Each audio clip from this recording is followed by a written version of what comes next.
বিশ্বের খবর যখন বদলে যাচ্ছে প্রতিক্ষণে, আমরা আসছি সত্যের পথে, নির্ভীক কণ্ঠে। CNNW নিউজ টিভি, সংবাদ যেখানে শুধু তথ্য নয়, বিশ্লেষণও সমান শক্তিশালী। আমার সোনার বাংলা, আমি তোমায় ভালোবাসি।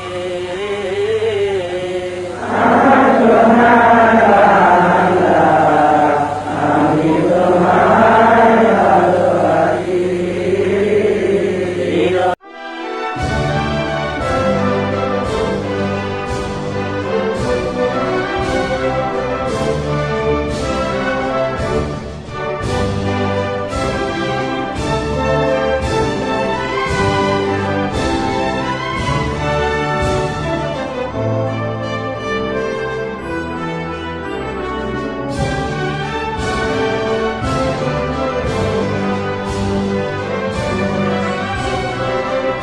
ত্রিশ লক্ষ শহীদের বিনিময়ে অর্জিত এই বিজয়, সবাইকে বিজয় দিবসের শুভেচ্ছা।